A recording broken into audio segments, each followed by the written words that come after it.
Oye, cuéntame, ¿cómo alguien como tú se mete en esto del blockchain? ¿Qué es lo que te atrajo? ¿Por qué eres una de las personas que más saben de blockchain en España? ¿Dónde nace ese interés?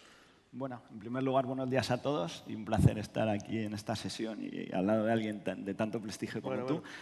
Bueno, yo entro en el mundo del blockchain, yo soy matemático y algunos aspectos de criptografía que quedaron ahí en el olvido cuando había estudiado, pues con esta tecnología lo recordamos. También en Everest estaba en el área digital y nosotros teníamos unas sesiones internas de Wake Up para despertar a los ejecutivos de la compañía, y un amiguete que estaba en el mundo de las criptomonedas y fue un poco el que me introdujo. Pues bueno, fue un poco la razón por la cual yo estoy Porque el involucrado origen del blockchain, la mayoría de las personas ha aprendido antes a saberlo, o por lo menos a entender que era el Bitcoin antes de lo que era el blockchain. Sí, o sea, al final blockchain es la plataforma tecnológica que da solución a Bitcoin. No se puede separar Bitcoin de blockchain, pero sí que es cierto que en el mundo corporativo y en el mundo de la administración el foco no está tanto en el mundo de las criptomonedas, que lo dejamos, sino buscamos cómo esta tecnología, que yo diría más que una tecnología, una filosofía, aplica a los nuevos modelos de negocio y sobre todo a eficientar los procesos de negocio actual. Entonces intentamos separarlo, aunque es cierto que Bitcoin y blockchain van íntimamente unidos. Vale, ahora imagínate, todos somos de la generación Barrio Sésamo, ¿no? Algunos de la Cometa Blanca, incluso anterior, pero ¿qué es o cómo podríamos entender básicamente qué es el blockchain, cómo funciona, por qué es algo que va a cambiar nuestra vida? Bueno, pues me gusta mucho que utilicen lo de Barrio Sésamo, porque yo también en las charlas suelo hacer un momento Barrio Sésamo para explicar qué es blockchain. Y suelo hacer con la botella de agua. Entonces, en el mundo físico, y este es el momento Barrio Sésamo, si yo te doy a ti la botella, tú tienes la botella y yo dejo de tenerla. Vale. Eso que podemos hacerlo en el mundo físico, si te dijera cómo lo hacemos en el mundo del Internet actual, pues es muy difícil, porque yo puedo hacer una foto y te la comparto contigo, o la comparto con la audiencia, y lo que hago son réplicas de contenidos. Y es la misma. La misma foto en origen y en múltiples destinos. Con esta tecnología podemos intercambiar valor, ya sea dinero con Bitcoin, ya sea pues, kilovatios hora o todo aquello que podamos digitalizar de forma digital y descentralizada. Y este es el verdadero valor que aporta esta tecnología, el intercambio de cualquier activo sin que exista un intermediario. ¿Y esto cómo funciona? Funciona porque esta tecnología tiene una serie de características que no vamos a entrar porque tampoco queremos que se vaya la audiencia asustada. Es uno de los problemas con esta tecnología, que contamos mucho cómo funciona y poco el valor que tiene, pero bueno, te permite pues, trazabilidad, inmutabilidad, pero lo chulo es que permite digitalizar cualquier cosa. Es decir, hago una réplica digital de cualquier objeto y le doy inteligencia. Es decir, el ejemplo, dinero. Tenemos dinero que podemos digitalizar. Hay casos de uso, como en un colegio en Suecia, que lo que se ha hecho es, oye, vamos a dar a los estudiantes en su wallet, en su móvil, dinero y le ponemos la inteligencia para que solo puedan gastar en frutas y verduras dentro de un programa de buenos hábitos alimenticios. Entonces, lo bueno es que entramos a un contexto de digitalización, pero dotándole de esa inteligencia. Es un poco la revolución que aporta esta tecnología. Te ha quedado clarísimo, ¿no? Vamos a ver si con ejemplos lo podemos entender incluso mejor. A ver, a mí me han dicho, sí, o por lo menos yo así también lo interpreto, que el blockchain, ahora mismo en el punto en el que está y por el que cuesta tanto entenderlo, es que está en aquel punto en el que probablemente también estuvo Internet, en el momento exacto en el que alguien estaba creando Google. Entonces, a partir de ese instante, si alguien es capaz de acordarse cómo era Internet antes de Google, es como está el mundo del blockchain. Sí, yo siempre digo que estamos en el juego de la serpiente en el Nokia. O sea, cuando hablamos y cuando apareció el juego de la serpiente en el Nokia, todos estábamos ahí jugando y nos parecía una pasada. Ahora tenemos auténticas computadoras, como tú has hecho en tu presentación, en el móvil, y no sabemos lo que puede llegar. De hecho, siempre vemos el árbol y no vemos el bosque, pero es normal, estamos quedándonos con casos de uso a veces muy básicos con esta tecnología. Estamos en un momento de exploración, pero ya hemos pasado, el año pasado fue la era de la prueba de concepto. Todas las compañías pues, en sus laboratorios de innovación han lanzado distintas pruebas de concepto y ahora estamos viendo cómo esto escala a entornos productivos. Y ahí hay retos, porque estamos hablando de escalabilidad. Todavía no hay un caso de uso de adopción masivo. Siempre se habla del ejemplo de Bitcoin. Hay retos de interoperabilidad. Cuando sale una tecnología emergente hay mucha proliferación de plataformas. Estamos en ese punto y ya estamos empezando a ver consolidación de algunos actores. Hay retos regulatorios, porque a veces la tecnología va muy rápido y cosas que hace 6 meses eran un problema, muy rápido se va resolviendo, pero hay retos regulatorios y sobre todo de interoperabilidad, de que esos ganadores puedan hablar entre sí. También hay un reto muy ligado a los modelos de gobierno. Estamos muy acostumbrados a los modelos gobierno IT en los entornos actuales, pero estamos hablando de un concepto de descentralización, donde la información puede estar distribuida. Ahora, si algo falla en Internet, pues oye, sabes quién tiene la responsabilidad. Oye, la web no funcionaba. Si algo falla en el mundo de blockchain, todavía no hay la madurez suficiente. Si yo hago una aplicación para hacer pagos en tiempo real, si falla, ¿de quién es la responsabilidad? Si viene un juez justiciero, igual dice, oye, es la responsabilidad del que ha hecho la aplicación, pero también de los nodos. Entonces, estamos en un momento de construcción y redefinición de todo este entorno. Vale. Vamos a aclararlo aún más, si es posible. Sí.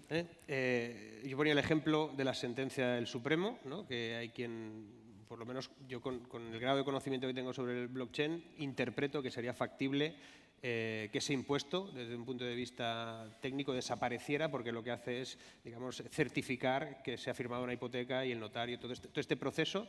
Hay quien dice y considera que podría quedar eliminado porque el blockchain eliminaría el valor de fe que tiene ese acto jurídico, ¿no? Ese acto que hace el notario. ¿Eso cómo se haría si fuese a través del blockchain? O sea, al final el blockchain es una plataforma que lo que te permite es tener una especie de máquina de verdad y cualquier evento lo puedes notarizar de forma inmutable y queda esa prueba de que si ese documento ahí está, pues si se modifica el mismo, pues por cuestiones criptográficas identificas que se ha producido ese fraude o ese cambio.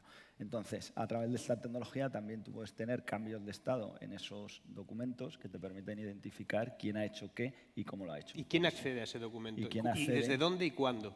Pues al final, esta plataforma se accede pues, a través de aplicaciones web o aplicaciones móviles que se denominan wallets, pero es algo muy sencillo y estamos hablando de un modelo que lo único que cambia es el concepto de descentralización. En vez de tener un actor que centraliza la información, tienes esa información distribuida.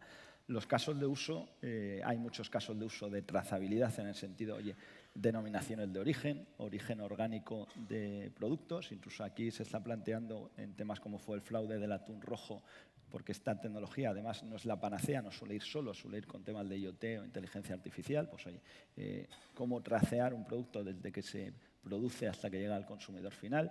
Hay un tema muy interesante que es el tema de la identidad digital. Si yo ahora os pregunto dónde están vuestros datos, pues datos tiene Google, tiene Facebook, tiene la compañía de seguros, el banco, y no somos conscientes de ellos. Hacienda. Especialmente Hacienda. Y esta tecnología pues, permite modelos que se denominan modelos de identidad digital soberana, que devuelve el control de los datos a los ciudadanos y consumidores. Pues que igual que digitalizamos cualquier objeto, podemos digitalizar atributos de la identidad. ¿Y esto qué significa? Si yo voy a alquilar un coche, a día de hoy doy el DNI y en el DNI viene mi edad, el nombre de mis padres, mi domicilio y es información que no requiere el que me está proveyendo el servicio. Si yo tengo digitalizados esos atributos, es como si tuviera medallitas y yo dijera, oye, yo soy mayor de edad, tengo un carnet de conducir con puntos y una tarjeta de crédito con saldo. Con lo cual pasamos de un modelo del quién soy a qué puedo hacer. Esta es un poco la revolución y está muy alineado con GDPR y afecta a todos los sectores, porque ya no es solo que me estén traqueando los datos. Yo soy dueño de mis datos y yo te los daré a ti si tú me das algo a cambio que realmente merece la pena que se produzca ese diálogo digital. Y eso es una iniciativa pues, muy relevante y en el mundo hay 300 proyectos que están intentando construir estos modelos de identidad digital que cambian por completo del diálogo digital o la relación que hay entre clientes consumidores y empresas administraciones. Y por ejemplo, uno de los casos que hablabas de trazabilidad, es decir, de que un producto nace o se recoge hasta que se vende, en el ámbito, por ejemplo, del agri-food, o sea, lo que sería la agricultura o la agrotech, ¿no? O sea, ¿cómo se traduce eso? Es decir, cuando recogemos una lechuga, a partir de ese momento, ¿qué se hace hasta que finalmente y cómo yo puedo saber que esa lechuga ha tenido toda la trazabilidad conforme es de donde dice ser, o con el atún, o con lo que sea? Sí, al final lo que se hace es que los distintos actores que participan en esa cadena se le habilitan herramientas para que vayan contribuyendo la información correspondiente. Pues si tenemos, yo qué sé, carne, pues al final si hay inspecciones veterinarias, control de lo que se está alimentando. En cada momento alguien va a dejar un dato y ese dato va a ser accesible por cualquiera que tenga permiso para acceder a ese dato, o será abierto. Depende del caso de uso, pero en principio la idea es que sea en aras de la transparencia, cualquier actor pueda ver eso y el consumidor final pues tenga la información de qué ha consumido. Y será inviolable. Sí, la característica de esta tecnología es que es inmutable, al final por cuestiones criptográficas tiene un coste computacional muy alto romper esa cadena y esa inmutabilidad de los datos, y ese es el valor que aporta. No vamos a evitar el fraude, porque el fraude se puede seguir produciendo, porque yo puedo decir que estoy dando bellota al cerdo y le puedo estar dando otro tipo de pienso, pero sí que va a haber mecanismos para identificar de forma más ágil el fraude. Y al final también hay un tema de eficiencia de procesos. Nosotros, por ejemplo, estamos trabajando con un puerto aquí en España. Todo lo relacionado con el mercado marítimo se basa en documentos del siglo XVIII, donde llega el documento, alguien sella para que entre el distinto actores dentro del proceso, y esto es, oye, tengo una plataforma, tengo una especie de Esperanto digital donde intercambio información muy rápida, todos ven esos documentos y agilizo el proceso para que en este caso la empresa de transporte y logística venga antes a por el contenedor. Entonces, realmente es una revolución en ese ámbito. Y no es una cuestión que solo se esté haciendo de forma tácticamente algunas compañías, incluso los sospechosos habituales, como son los grandes vendors, ya han incorporado soluciones para blockchain y hay un fenómeno de todo el mundo estar explorando. Yo quiero bajar también el blockchain entusiasmo. Blockchain no sirve para todo. No se trata de que los directivos digan, oye, quiero hacer un proyecto de blockchain. Esto, como tú bien has dicho en tu presentación, esto va de resolver problemas de negocio y de transformar, no de digitalizar, que es tecnificar las cosas, sino... Pero queda bien, ¿eh? Queda bien. Tengo una cosa en mi empresa de blockchain. Sí, bueno, ¿no? hay muchas iniciativas muy cosméticas y de fuegos artificiales para salir en la prensa que dices, oye, pues mira, hemos hecho esto en blockchain cuando se podía hacer incluso con una triste hoja de Excel. Pero es verdad que, por otro lado, hay compañías que están viendo el valor que existe esto. Por ejemplo, hay áreas de tesorería donde trabajan con multinacionales y tú sabes el modelo con corresponsales, las comisiones. Entonces, si tú tokenizas el dinero, y cuando estoy hablando de dinero no estoy hablando de crear una criptomoneda, porque en el mundo del dinero tenemos el dinero fiat y tenemos el dinero electrónico, porque en España y en Europa tenemos entidades de dinero electrónico, yo puedo hacer pagos en tiempo real con este dinero. Y el tesorero tiene la posición online de la compañía. Y eso pues es una revolución. De hecho, hay compañías que están creando su propio concepto de banco para gestionar de forma muy ágil el pago a proveedores, poner inteligencia, oye, yo solo te pago si se cumplen estos SLAs. Al final es lo chulo de que, oye, siempre pongo yo un ejemplo de cuando a un niño le das una paga.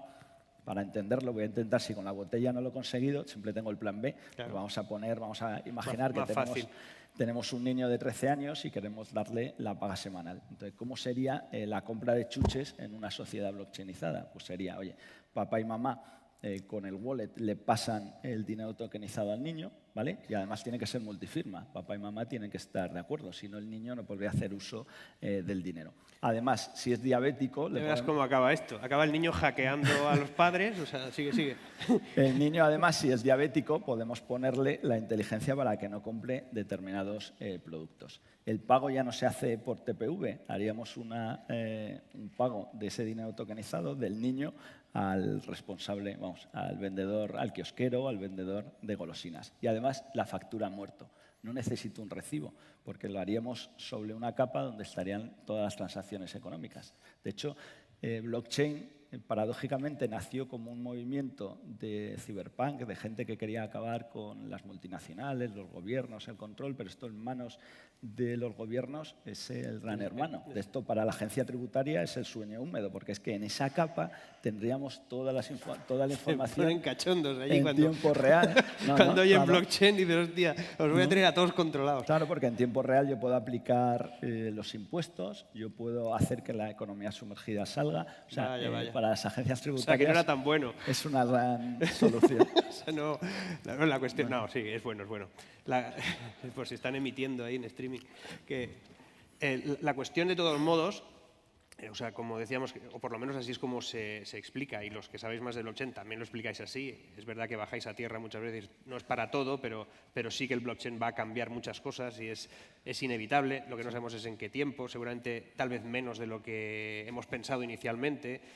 Los entusiastas de la tecnología creemos que todo va a pasar mucho más rápido y al final están pasando las cosas, pero con una velocidad determinada. Hablan de inteligencia artificial como si vamos a tener aquí humanoides hablando con nosotros de forma habitual y, hombre, es toda una cosa que está a años luz de la realidad, ¿no?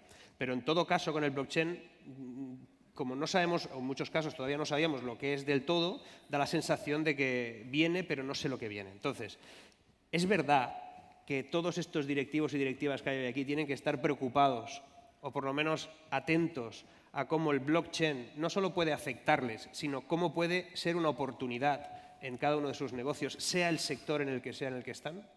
Sí, de hecho, más que preocupados, deberían estar ocupados en empezar a tener un entendimiento del potencial que tiene esta tecnología para eficientar sus procesos y para reinventar o identificar nuevos modelos de negocio.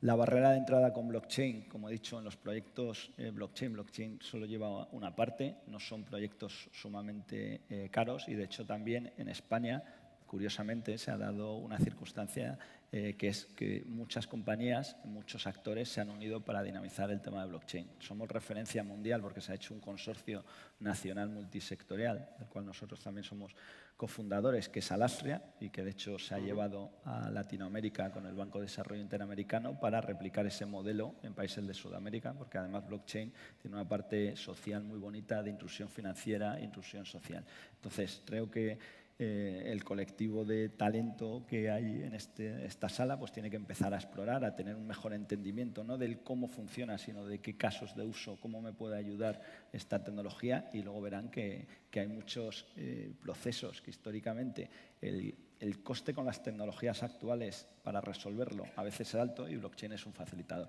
Yo siempre digo que no he encontrado ningún caso de uso que no se pueda resolver con las tecnologías actuales frente a blockchain. Pero sí es cierto que cuando tú afrontas pues ese caso de uso con esta tecnología, como tiene una serie de capacidades por defecto, pues ya te da una ventaja a nivel del business case, es más barato, más rápido hacerlo con esta tecnología. Con lo cual, yo creo que en una época de ser betaholic y aprender, reaprender, equivocarse, necesitan pues ponerse el cuello azul y tocar el chapapote del blockchain para ver un poco cómo funciona.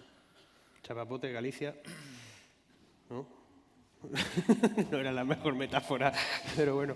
En todo caso, ¿qué sectores, o sea, qué negocios pueden verse afectados? O sea, por ejemplo, seguros, ¿no? Dicen, en el mundo de los seguros es evidente que van a tener que modificar el cómo actúa un seguro hoy en día, de vida, automóvil, lo que sea. El mundo de los despachos profesionales, ya sean desde el punto de vista de notarios hasta incluso abogados, los doctores, los directivos de una empresa automovilística. Sí, o sea, el potencial de blockchain ¿Cuál afecta puede a todos ser los sectores. más rápido? O sea, el más rápido está siendo el financiero, porque Bitcoin nace en el 2008 y por supuesto que desde el principio han tenido esto en cuenta y hay casos en producción de pagos de transferencias internacionales en tiempo real. El sector de las utilities, porque el nuevo modelo de generación distribuida de la electricidad pues también va a modelos peer-to-peer de compra y venta de electricidad y están haciendo. Aquí en España están haciendo un piloto muy interesante de tokenizar el problema de los coches eléctricos. Oye, yo me compro un coche eléctrico, lo tengo en la comunidad y quiero cargarlo. Y entonces lo cargas en el enchufe comunitario y se produce el aquí no hay quien viva, todo el mundo, oye, estás gorroneando la electricidad, te dicen, oye, pues saca una toma individual, hay que hacer obra, pero pues hay una utility que ha hecho un enchufe inteligente donde tokenizan los kilovatios horas y tú pagas por el uso. Es decir, si yo me voy a casa de mis suegros con un Tesla, en vez de que carguen ellos esa factura, pues lo cargo a mi nombre porque es un ejemplo. Déjalo. Luego, ahí no utilizaremos el blockchain. En el caso de salud hay iniciativas para todo lo relacionado con el historial clínico del paciente. Al final también, o incluso se está haciendo un piloto en Barcelona con un hospital, tema del proceso del ictus, que es muy sensible, las 4 horas y cómo se tiene trazabilidad y cómo se está monitorizando esa cuestión para ver si se está aplicando correctamente el protocolo. Temas de seguros, hay aplicaciones ya que puedes llevar el notario en el móvil, y si hay un siniestro, tú sacas una foto y eso lo dejas de forma inmutable. ¿Es el fin de los notarios o no? Como dicen. No tiene por qué. O sea, al final se habla mucho y de hecho... Hay dos notarios, o sea, por decirlo de alguna manera, interpreto que hay dos mundos en el ámbito de los notarios. Está el notario anglosajón, que es alguien que simplemente certifica que haya habido una firma, pero no le da valor de derecho, y luego el nuestro, ¿no? que tiene un valor añadido, que es esa certificación a derecho. Correcto. De que está ahí. El notario anglosajón con un rol de registro sí desaparecería. El notario latino, que tiene ese componente que has explicado muy bien, incluso en algunos eventos donde participa blockchain podría ser el desencadenante. Si yo quiero validar mi identidad digital, tokenizarla, puede ser un notario el que desencadene ese proceso. Muy bien. Antes de mirar a ver si hay, seguro que hay un montón de preguntas, porque ahora ya sabemos mucho de blockchain, pero yo estoy en una comisión de la Comisión Europea del Seventh Growth Program, que es un programa que estudia pues, hacia dónde van las cosas, y una de las cosas que están sobre la mesa, y yo creo que pocos tienen muy claro exactamente lo que puede suceder, y son grandes expertos, o eso dicen. La cuestión es que interpreto o detecto que hay una voluntad por la regulación de algo que es muy difícil de regular. ¿Tú crees que va a haber un freno o va a haber algún tipo de regulación más allá de ese Big Brother del que ya de por sí es el blockchain? Es decir, ¿va a haber leyes que regulen lo desregulable?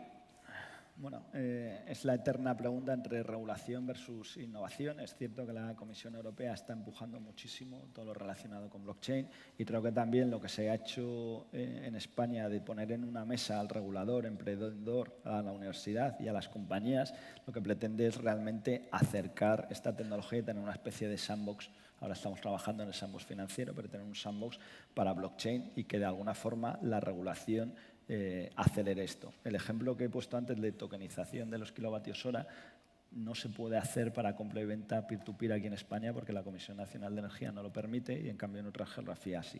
Creo que el regulador español a nivel financiero está muy avanzado y está apoyando y lo que sí necesitamos es que se siga involucrando. La Comisión Europea ha sacado hace poco una serie de reflexiones a partir de cómo se quiere montar esto de blockchain y está avanzada, está trabajando en un entorno blockchain para cada uno de los países miembros de la Unión y creo que van por el buen camino. Pero es cierto que ahora el reto lo tenemos al montar el entorno productivo. Porque cómo se asume un modelo de responsabilidades en un entorno productivo cuando está distribuido. Entonces ahí el derecho anglosajón nos gana, porque el derecho anglosajón, si tú vas a la página de Ethereum o a blockchain.info y ves lo de Bitcoin, dice, oye macho, si pasa algo, opérate. En el derecho continental esto no puede ser. Entonces estamos en ese punto, pero de hecho hay un grupo mundial de la ISO que está trabajando en estos modelos de gobierno y se está avanzando más de lo que pensamos. Entonces yo creo que los reguladores son sensibles y no lo están viendo. Hace un par de años sí que esto que es, se están pues metiendo en el barro y están intentando traccionar esto. Yo creo que al final el problema que podemos tener es que hay algunas geografías que no tienen una estrategia país para impulsar lo digital y esto sí que creo que nos puede afectar más que el rol del regulador, el rol político para dar el impulso necesario de tener una estrategia país con esta tecnología y con otras. Una última pregunta antes de ver si hay por ahí alguna más. Everis es una de las consultoras más importantes del mundo ahora mismo. O sea, por lo menos así es como lo vivo yo y lo sufro, porque cuando mi consultora se enfrenta a vosotros no ganamos ni una. Con lo cual, a ver cómo lo arreglamos. Pero en todo caso, una consultora como la vuestra, tan grande, ya debe haber manejado algún caso de éxito en el ámbito del blockchain, interpreto. Tengo buenos amigos en Everis como Dionin Espral y otros que a veces nos comentan eso. Es decir, si me puedes no sé, explicar un caso exacto que haya sido realmente relevante, que dices, este es el caso que para nosotros es el book insignia ahora mismo.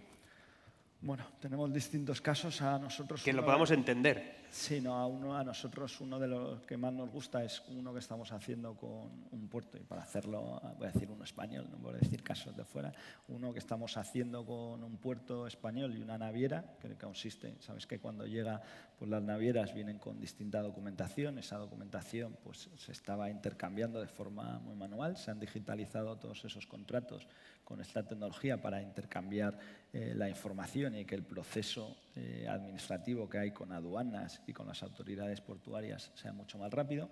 Y luego lo que se está haciendo es una trazabilidad de los contenedores, lo que es IoT más blockchain, para intentar que si se produce algún problema se lance en tiempo real la comunicación a la compañía de seguros, y luego también para desencadenar que la gente de la empresa de transporte y logística venga antes. Entonces, el caso es muy chulo y el caso es interesante porque al final se eficiencia mucho el proceso, y en todo lo relacionado con la parte de transporte y logística, muchos de los procesos o la documentación, burocracia del siglo XVIII, entonces se está automatizando. De hecho, toda esa burocracia nos retrotrae a otros siglos. Hay como dos profesiones en el mundo que si se levantase ahora alguien que la ejercía en el siglo XV, la puede hacer ahora igual, ¿no? Dicen esa y los profesores. O sea, ahora se levanta Garcilaso de la Vega a dar clases y las da igual que las damos ahora. Se va a una pizarra con tiza y la hace. O sea, no han cambiado mucho las cosas. Yo no sé si por aquí, yo no veo, si hay preguntas. Tenemos 5 minutitos para preguntas. Seguro que hay alguna duda. ¿Verdad que sí? Ahora dirá alguien, ¿qué es el blockchain? Adelante, por aquí hay alguna... Buenos días, mi nombre es Emilio Barreiro de CaixaBank. Habéis introducido un poco de pasada el concepto del coste de computación, y además me ha sorprendido que comentasteis lo que fortalece al final del blockchain, que es la inmutabilidad. Pues no es tal, porque con un coste, no sé qué tipo de coste de computación, podría, no sé si hackearse o perder, digamos, esa fortaleza, ¿no? ¿Podrías aclararnos un poco cuál es esto del coste de computación y en qué términos podría ser, no sé si decir hackeable, no sé si es correcto?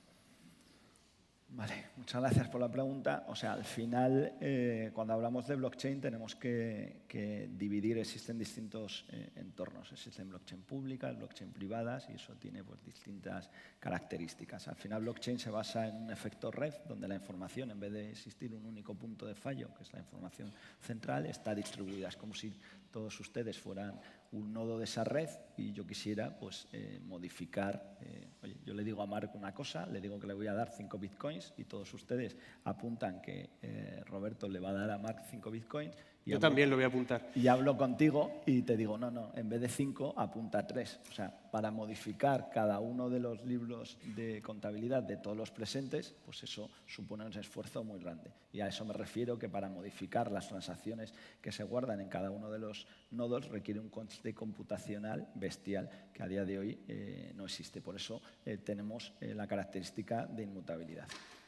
Entonces, evidentemente, las blockchain públicas como son Bitcoin y Ethereum, ese coste computacional además tiene un coste de electricidad muy grande cuando se están minando y validando las transacciones. Cuando lo llevamos a modelos para las blockchain reales, que es lo que se está trabajando en Alastria y en otros consorcios, pues al final los nodos los tienen distintas entidades. Y modificar la información en el nodo de CaixaBank, de Telefónica, de Santander, de la agencia tributaria, etcétera, pues también tiene un coste muy grande, con lo cual hace que sea muy seguro frente a los modelos clásicos basados en que la información está centralizada en una entidad.